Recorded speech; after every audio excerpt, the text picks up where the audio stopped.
Last வீடியோவில் நம்ம பிசிஓஎஸோட diagnosis பற்றி பார்த்தோம். இந்த வீடியோவில் பிசிஓஎஸோட ட்ரீட்மெண்ட் பற்றி பார்க்க போகிறோம். ட்ரீட்மெண்ட் எய்ம் பண்ணும்போது என்ன மாதிரி ப்ராப்ளம்ஸில் அவங்க ஃபேஸ் பண்ணுறாங்க, அதுக்கேற்றாப்புல நம்ம ட்ரீட்மெண்ட் கொடுக்கணும்.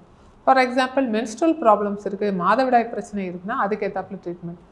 அதிக ஹேர் க்ரோத், அதாவது முகம் தாடை இதிலெல்லாம் வந்து க்ரோத் ஹேர் அதிகமாக இருக்கவங்களுக்கு வந்து அதுக்கேற்றாப்போல் ட்ரீட்மெண்ட் கொடுக்குறோம். மலட்டுத்தன்மை இருந்தால் அதுக்கேற்றாப்போல், இல்லை சிண்ட்ரோம் எக்ஸ் அப்படின்றதுல பாதிக்கப்பட்டிருந்தாங்கன்னா இதனால் வரக்கூடிய காம்ப்ளிகேஷன் ப்ரிவெண்ட் பண்ணுறதுக்கு நம்ம ட்ரீட்மெண்ட் பண்ணுறோம். ஸோ ஒவ்வொரு ட்ரீட்மெண்ட்டும் கஸ்டமைஸ் பண்ணி ஒவ்வொரு பேஷண்ட்டோட நீடுக்கு தகுந்தாப்பில் நம்ம கொடுக்கணும். இது எல்லாத்தோட பேஸ் பார்த்திங்கன்னா வெயிட் லாஸ் தான். ஒரு 5 to 10% வெயிட் ரிடக்ஷனே நம்ம நிறைய ஹார்மோன் சேஞ்சஸை நார்மலைஸ் ஆகிறதுக்கு ரொம்ப ஹெல்ப்ஃபுல்லாக இருக்குது. இது தவிர லைஃப் ஸ்டைல் மாடிஃபிகேஷன், அது நம்ம எல்லாருக்குமே தெரிஞ்ச ஒரு விஷயந்தான். இதுக்கப்புறம் மெடிக்கல் ட்ரீட்மெண்ட் மூலமாக எப்படி சரி செய்யலாம்? கருத்தடை மாத்திரைகள் நார்மலாக யூஸ் பண்ணுற கருத்தடை மாத்திரைகள் போக நம்ம ஸ்பெசிஃபிக்காக சில மாலிகூல்ஸ் ஆட் பண்ணி, லைக் சைப்ரோட்டிரோன் அசிட்டேட்னு ஒரு மாலிகூல் இருக்குது, ஸ்பைரனோலாக்டோன்னு ஒரு மாலிகூல் இருக்குது.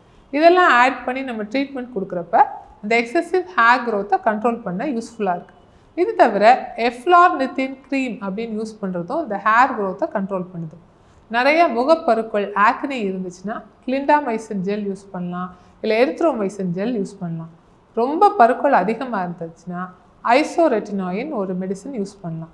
மலட்டுத்தன்மைன்ற பிரச்சனை இருக்கவங்களுக்கு மாதவிடாயும் சரியாக வராமல் இருந்துச்சுன்னா இந்த எக்கு க்ரோத்துக்காக நம்ம குளோமிஃபின் சிட்ரேட்னு ஒரு மாலிக்யூல் யூஸ் பண்ணுறோம்.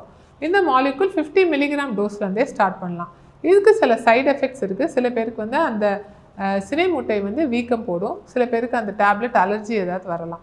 ஸோ இந்த டேப்லெட்ஸ் யூஸ் பண்ணி நமக்கு எக்கு க்ரோத் சரியாக வரலன்னா ஹார்மோனல் இன்ஜெக்ஷன்ஸ், எஃப்எஸ்ஹெச் இன்ஜெக்ஷன், கொனோடோட்ராபின், அப்புறம் ஜிஎன்ஆர்ஹெச் அனலாக்ஸ், இந்த மாதிரி மெடிசின்ஸ் யூஸ் பண்ணி, இன்ஜெக்ஷன்ஸ் யூஸ் பண்ணி நம்ம எக்கு க்ரோத்துக்கு ட்ரை பண்ணலாம்.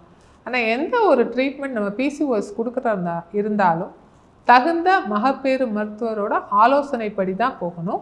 கண்டிப்பாக செல்ஃப் மெடிகேஷன் எடுத்துக்கக்கூடாது. இன்சுலின் ரெசிஸ்டன்ஸும் நமக்கு சேர்ந்து இருந்துச்சுன்னா மெட்ஃபார்மின்னு ஒரு காமனான ட்ரக் நம்ம யூஸ் பண்ணுறோம். அந்த ட்ரக் வந்து நம்ம டயபெட்டிஸில் யூஸ் பண்ணக்கூடிய ஒரு ட்ரக். இன்சுலின் ரெசிஸ்டன்ஸ் கண்ட்ரோல் பண்ணுறதுக்கு 3 to 6 months யூஸ் பண்ணலாம்.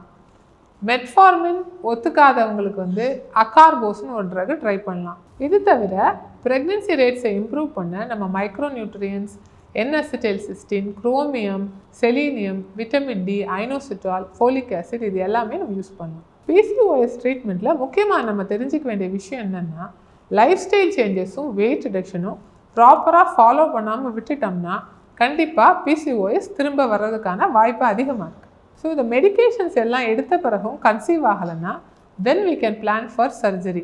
ஸோ அறுவை சிகிச்சையில் என்ன பண்ணுறோன்னா லாப்ரோஸ்கோபி மூலமாக அந்த ஓவரியில் ட்ரில்ஸ் போட்டு இதனால் ஹார்மோன் லெவல்ஸ் நார்மலைஸ் ஆகி தானாகவே கன்சீவ் ஆகிற வாய்ப்பு வந்து ரொம்ப அதிகரிக்கிறது.